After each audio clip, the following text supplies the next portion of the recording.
experimental, cuando estamos ya a más de 100 piconewtons, normalmente se rompe la molécula. Aquí, como ponemos una fuerza, pues no se rompe, pero si no, llegaríamos normalmente hasta aquí. Entonces la pregunta es, ¿podemos realmente regular la carga a partir de la fuerza aplicada? Entonces, si observamos aquí sería la carga, el porcentaje de carga que tenemos en función de la fuerza aplicada, pues a diferentes fuerzas iónicas. Lo que vemos es que en el rango normal de fuerzas vemos un incremento de la carga. Si estiramos el polielectrolito, favorecemos que las cargas estén más separadas. Y normalmente tenemos siempre un incremento de un 10% al estirar el polielectrolito independientemente de la fuerza iónica. En cada caso, pues partimos de un nivel determinado. Muy bien. Para otro tipo de estudios hemos aplicado la dinámica molecular cuando ya nos interesa más el efecto de tener en cuenta también las moléculas de agua. Tenemos que tener en cuenta que todas las simulaciones anteriores, Monte Carlo, las hacemos en disolvente implícito, teniendo en cuenta una constante dialéctrica. Ahora, pues en primer lugar, presentaré un estudio de dinámica donde queríamos ver un poco el efecto de la distribución de los iones en función de si la partícula coloidal está más o menos cargada. Para eso entonces hicimos un modelo para tener más facilidad para analizar todas las propiedades, pues construimos y nos inventamos un modelo de coloide de forma regular a partir de centros hidrofóbicos que están a partir de diferentes capas de centros hidrofóbicos.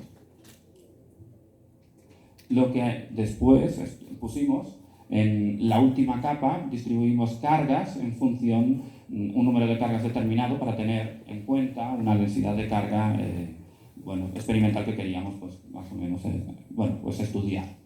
¿Qué tenemos que hacer después? Pues entonces queremos estudiar también el efecto del agua. Vale, pues entonces esta partícula coloidal la tenemos que poner en una caja de simulación. Esto eran 6 nanómetros de la partícula. La caja de simulación tiene que ser muy larga, 16, 16, 16. Es decir, prácticamente teníamos más de medio millón de partículas en el sistema. ¿Por qué? Porque si queremos estudiar la doble capa, cómo se distribuyen los iones, necesitamos no solo estudiar el efecto al lado, sino este es un efecto que necesita mucha más distancia. En una simulación normal de una proteína, muchas veces con una caja mucho más pequeña nos bastaría. Pero como queremos estudiar el efecto de la distribución iónica, necesitamos mucha agua y muchos iones. Y entonces queremos estudiar el efecto de la sal y ponemos una cantidad adecuada para reproducir una concentración de 0,1 o 1 molar. Realmente es concentrado, pero queremos estudiar a ver si se ven de forma importante efectos debido a la sal. Muy bien. Lo hicimos las simulaciones en bromas y una de las, ya que hemos hecho un modelo completamente esférico, es fácil ahora podemos analizar todas las propiedades en función de ¿qué? Pues de la distancia respecto al centro. El radio era de 3 nanómetros, así que lo que podemos, sería como el radio donde están la última capa de los centros de interacción, y lo que vemos esta sería la distribución de los cationes. Y lo que se observa es este perfil con 3 picos, que lo que va a indicar es que si este pico está por dentro está a una distancia menor de 3 nanómetros, lo que está diciendo es que se están internalizando una concentración de forma significativa, una concentración de sodios. El otro pico significa que hay una probabilidad significativa de ponerse los sodios buscar parejas de centros cargados. Y hay otra distribución que son los sodios que están después en la siguiente capa, digamos, en la disolución. Aquí solo se muestran los iones, pero esto está simulado con las moléculas de agua. Una de las cosas que nos interesará de estos sistemas es ver la integración de la carga. Es cómo se distribuye cómo se va compensando la carga en el sistema. Por ejemplo, inicialmente, como era un centro hidrofóbico, significa que la carga inicial del sistema era 0. Cómo internalizaron sodios significa que aquí está indicando que para este modelo internalizaron alrededor de 80 sodios dentro de la partícula coloidal. Después se tienen en cuenta las 200 cargas negativas, ¿vale? Baja a menos 120, y después es pues el incremento progresivo, la compensación progresiva de la carga. Esa es la situación normal, esperable, de la mayor parte de los casos con una proteína, con un coloide, en concentraciones de sales, si la distribución de cargas no es muy fuerte. Pero ya veremos ahora también lo que pasa con los divalentes.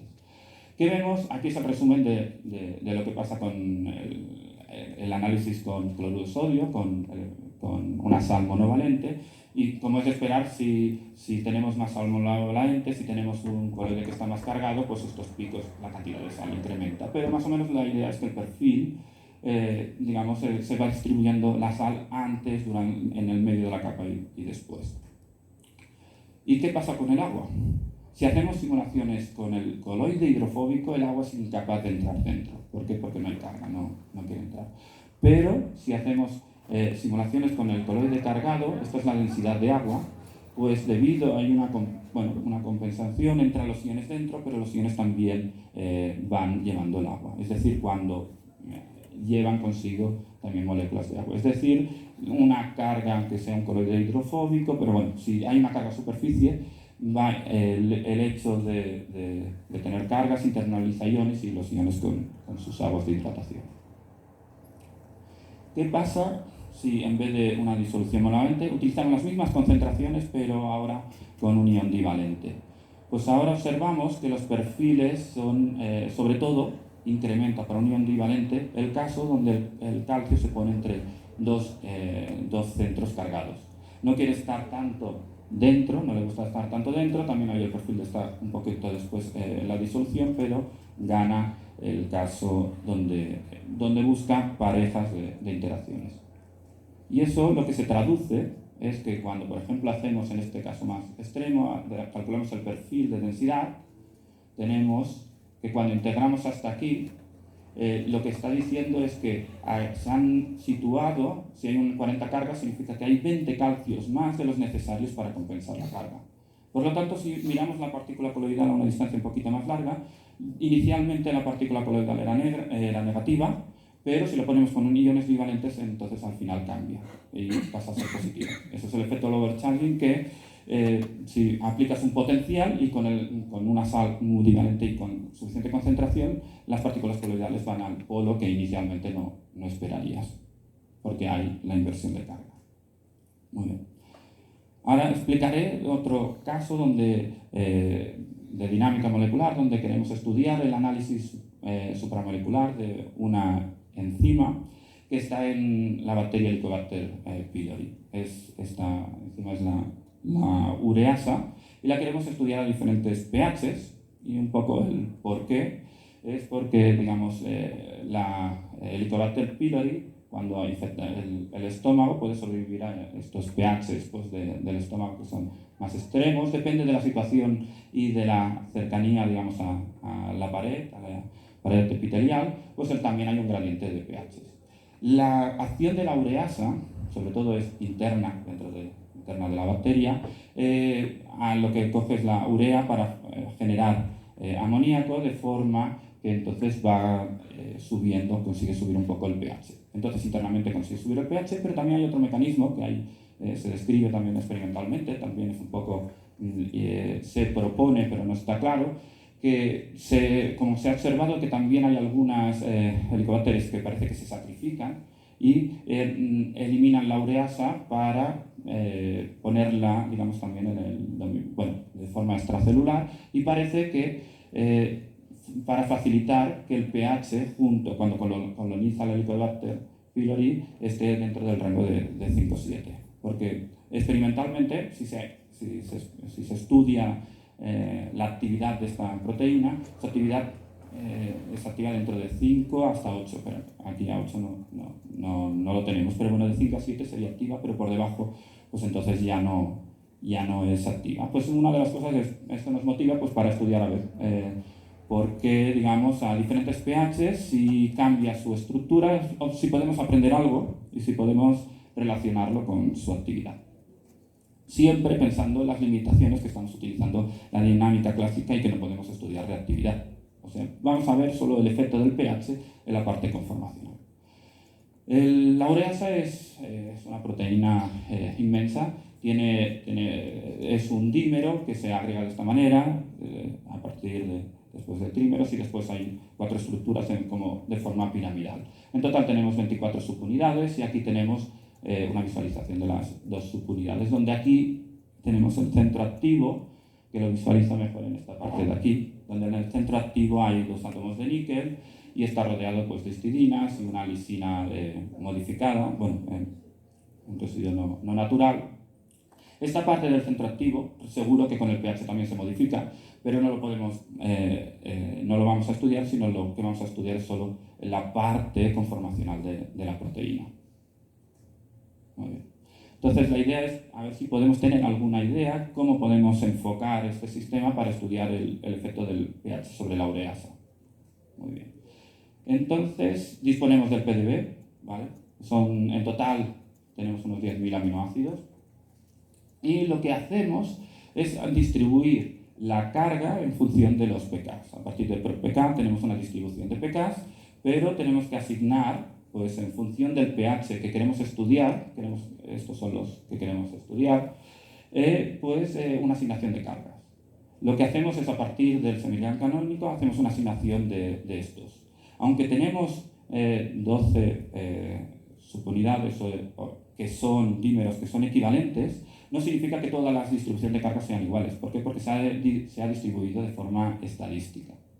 Pero de forma global, lo que sí que podemos observar es un cambio drástico, que desde pH 2 podemos tener hasta desde 1300 cargas positivas en toda la proteína, hasta pH 7,5, que tenemos menos 83, casi estamos acerca del punto isoeléctrico. Haremos dinámica molecular en bromas y haremos trayectorias, en principio queremos de 100 nanosegundos, pero todavía solo pondré algunos resultados parciales porque no tenemos todas las simulaciones, pero tenemos los casos límites que nos pueden ayudar a tener una idea de por dónde va el sistema. Aquí mostraré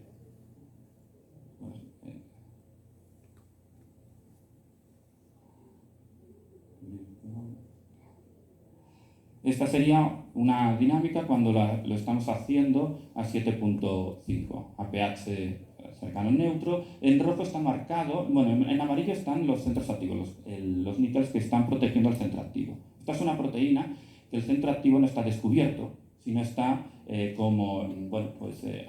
lo que se llaman unos flaps que esconden este centro activo. Y lo que se propone es que, y ya otros autores también hicieron pH con simulaciones estándar solo a pH 7, ya vieron que hay un flag que tiene suficiente movilidad como para permitir la entrada de los reactivos.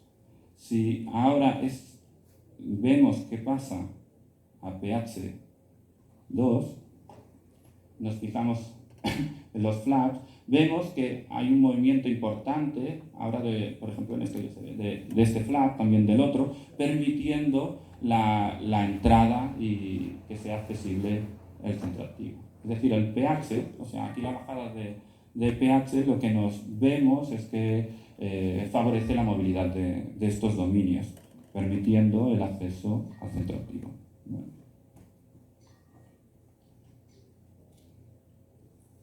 Para analizarlo más cuantitativamente, pues seleccionamos una serie de distancias entre partes del loop del centro activo respecto a diferentes posiciones. Lo que indica es si las distancias aumentarán, lo que significa es, en general, que habrá más abertura. Por ejemplo, si nos fijamos en la distancia 2, esto es en función de un pH neutro, tenemos una distancia de 0,6 nanómetros que a pH 2 incrementa hasta 1,2.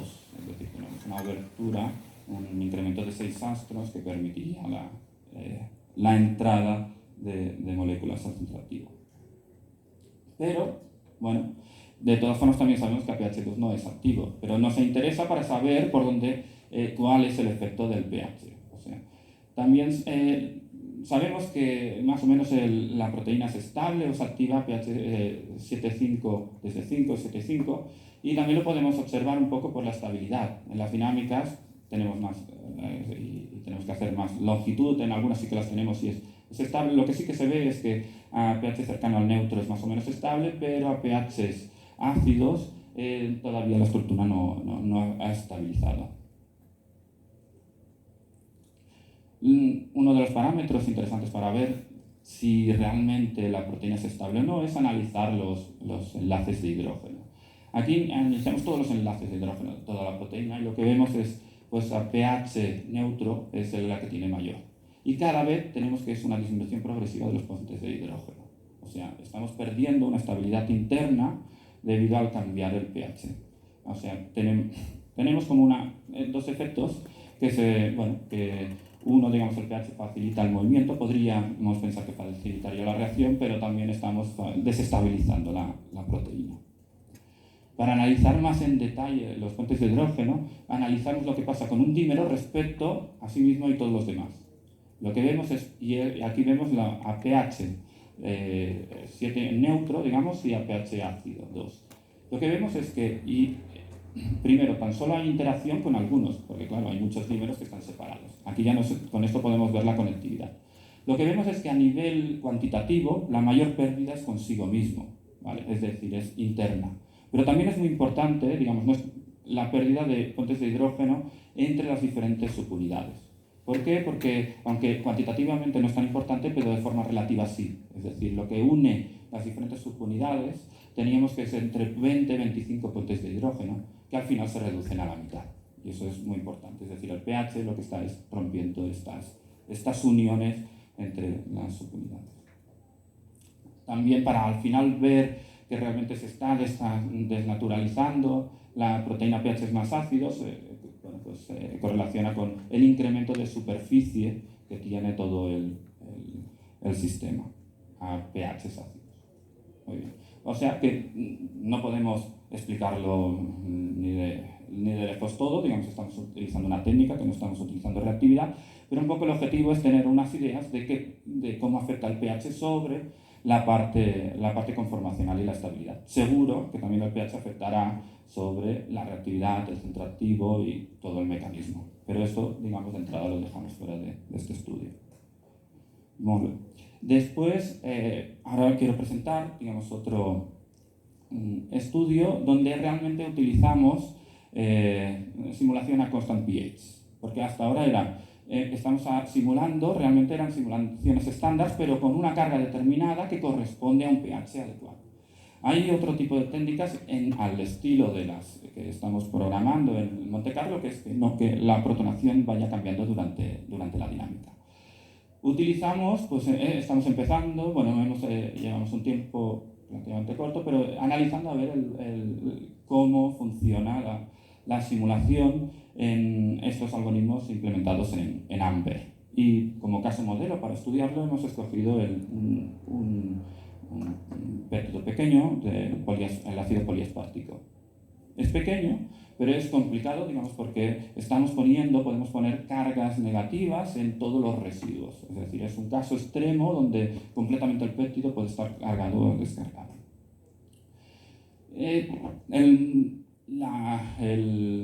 Nos interesa también no solo, digamos, porque este polielectrolito, pero la idea que queremos es al final es analizar y poderlo aplicarlo también a polielectrolitos IDPs intrínsecamente desordenados, porque pensamos que tiene que ser un efecto ahí importante. En este tipo, primero, las intrinsic disorder proteins son proteínas que no tienen una conformación rígida y para analizar, digamos, sus propiedades tenemos que tener un colectivo, tenemos un conjunto de conformaciones porque se están moviendo continuamente en disolución. Y además es un caso raro. Ahora ya realmente es más o menos la mitad se estima que la mitad de las proteínas.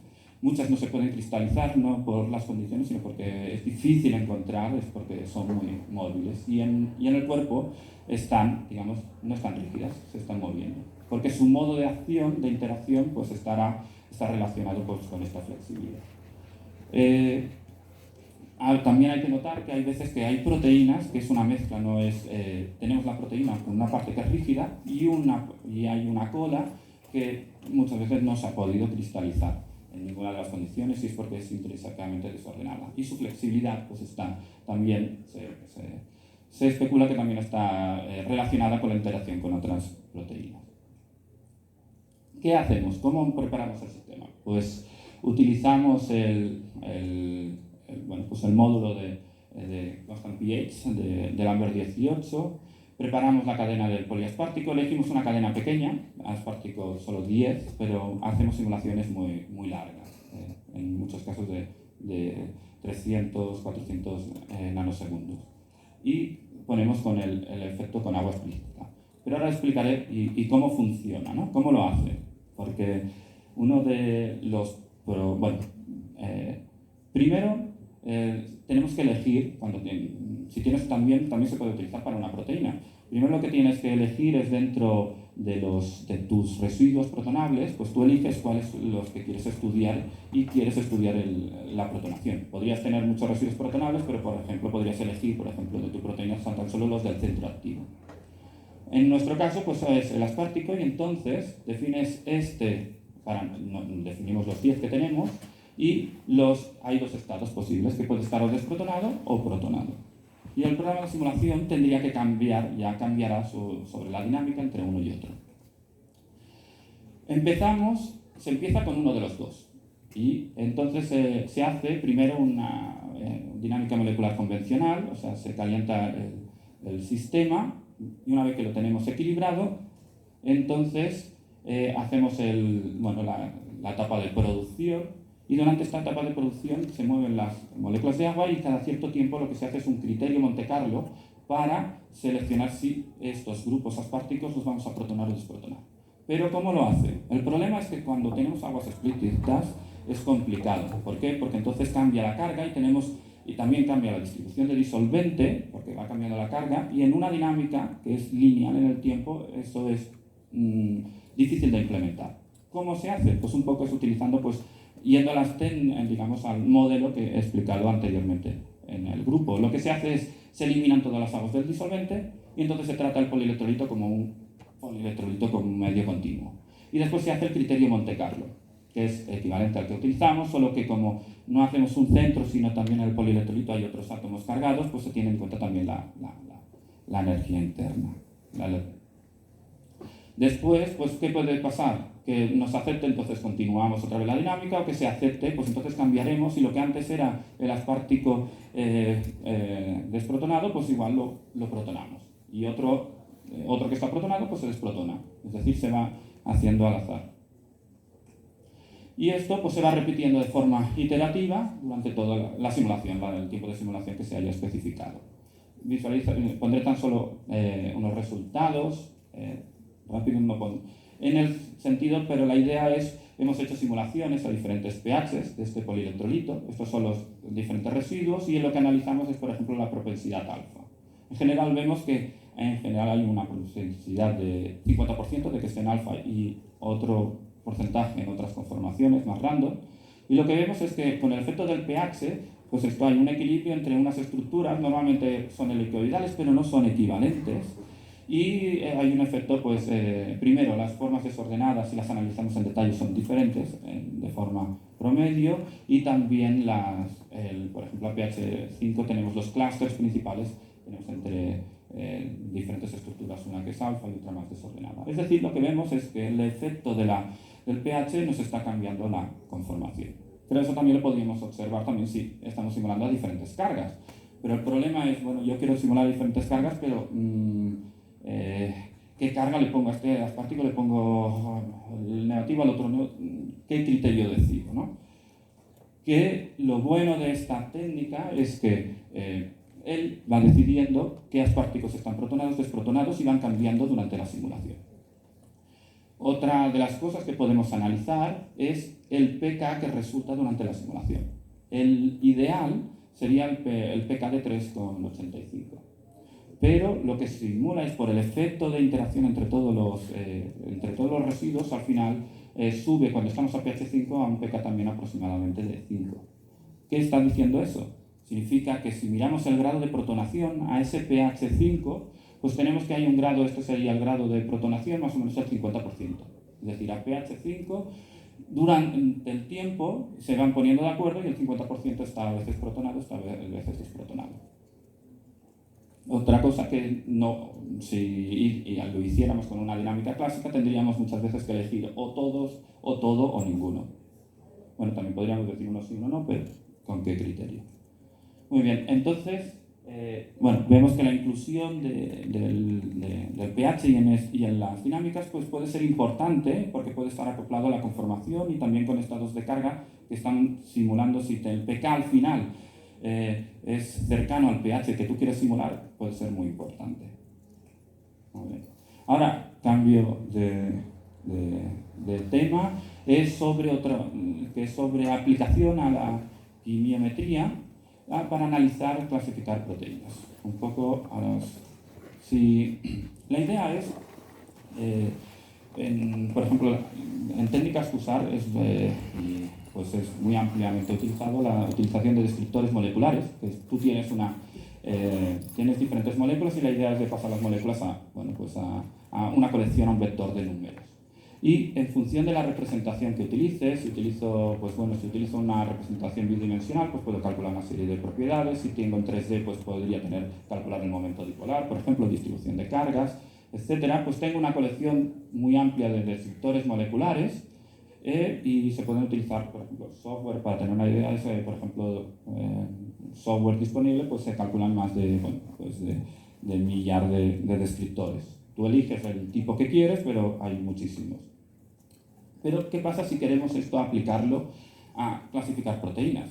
Los mismos descriptores no nos valen, porque, por ejemplo, un descriptor sería el peso molecular, el peso o la constitución, el número de carbonos, el número de oxígenos y el número de hidrógenos. Para diferenciar dos moléculas puede ser importante, pero el número de carbonos entre dos proteínas pues no es un descriptor válido. Aquí entonces hemos intentado hacer la analogía. Entonces, lo que puede ser con descriptores constitucionales, por ejemplo, el número de carbonos, puede ser interesante tener el número de la composición en aminoácidos.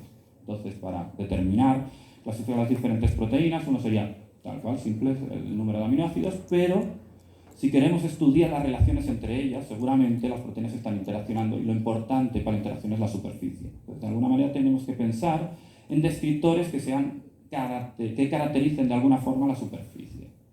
Y entonces, pues primero hemos definido otros descriptores. Unos son los constitucionales de la frecuencia global de la proteína, pero para tener en cuenta el efecto en la superficie, buscamos solo aquellos, calculamos la frecuencia de cada residuo, pero tan solo la superficie. Y podemos analizar también la diferencia. Una cosa es la composición global y otra es lo que pasa en la superficie.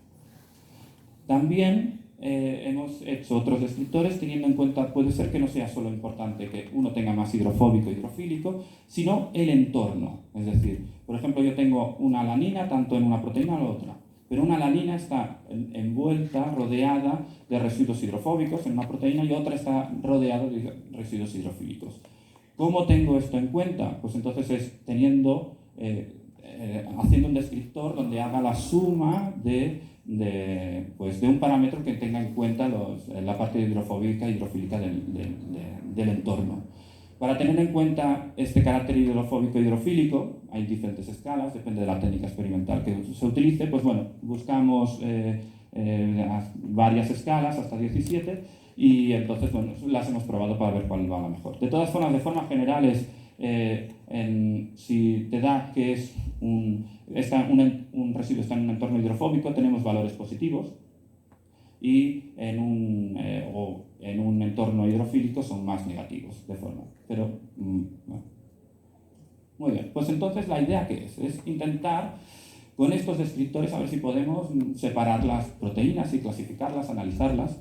La idea, en la técnica que utilizamos es una visual que es Cummings, y lo que intenta, además la idea es intentar obtener la cantidad de descriptores que podamos separar las proteínas. Si vas poniendo descriptores, al final muchas veces seguro que lo puedes separar, pero la idea es saber si encontramos unos descriptores que sean muy importantes para esta separación, aunque no vayamos a obtener el 100% de separación. Esto es un caso ideal modelo donde tenemos, por ejemplo, aquí un clúster de, por ejemplo, si encontramos la propiedad de un descriptor 1 respecto y descriptor 2 y hacemos el plot de todas las proteínas, lo ideal sería encontrar una situación como esta. Por ejemplo, una familia, que yo sé que es la familia 1, está en rojo, está aquí, y otra familia, por ejemplo, está aquí en azul. Pues ya las puedo separar perfectamente si utilizo estos dos descriptores. La realidad normalmente pasa una situación más parecida, o no los separas, o lo que tienes es una situación como de este tipo, donde tienes dos parámetros donde con una probabilidad determinada puedes separar una familia de otra. Muy bien, pues el primer caso intentamos pues saber las diferentes familias que hay de los enzimas, ¿vale? Pues seleccionamos 3 y de estas 3 unas 100 oxidorreductasas, 66 transferasas y 55 hidrolasas. Entonces miramos a ver si con estos descriptores podemos intentar a ver si las podemos separar, clasificar. Muy bien, entonces, ¿qué hacemos? Pues miramos todas las diferentes combinaciones y miramos a ver si hay alguna que las separa de forma adecuada. Si miramos con los descriptores constitucionales y solo por parejas, la idea es el mínimo, solo 2 descriptores, a ver si podemos separar 2 grupos. 2 descriptores, 2 grupos. Entonces, tenemos una separación que, bueno, relativa, tenemos las hidrolasas, se separan con un 76% de acierto respecto a un 88, no está mal, de las transferasas cuando utilizamos estos 2 descriptores. ¿Qué indicaría esto? O sea, si a mí me dan una proteína al azar y me dicen o es transferasa o hidrolasa, ¿vale? Si yo calculo y la frecuencia de leucinas es un 10% y de cisteínas es del 1, pues tendré una probabilidad muy elevada, diría que será una transferasa. O sea, en el otro caso, aquí caen las hidrolasas y hay una zona intermedia donde, y también hay casos donde no coincide exactamente, pero hay una separación relativamente buena. Si utilizamos descriptores de frecuencia, pues tenemos esta separación que es con unos números que son peores. Tenemos mejor cuando analizamos de forma global la proteína, o sea, las familias es mejor global que no solo si miramos la superficie. Los números, la separación no es tan buena. Y si miramos a partir de los términos de correlación, es decir, de cómo los diferentes residuos están, rodeados, y más en un entorno más hidrofóbico y hidrofílico, todavía la separación es peor. Es decir, la separación entre familias, sobre todo, depende de la constitución. También es razonable, es decir, de la constitución general. Aquí si analizamos, por ejemplo, de todas las diferentes posibilidades, y no solo hay una posibilidad de todos descriptores, hay otras combinaciones de diferentes descriptores que podemos separar las diferentes familias. Es decir, entre transferasas y hidrolasas, si las separo entre leucinas y cisteína o entre leucina y triptófano, tienen unas probabilidades diferentes de tener estos aminoácidos y las podré separar adecuadamente. Tengo, pues, 13 combinaciones que las puedo separar razonablemente. En cambio, tengo pocas combinaciones y solo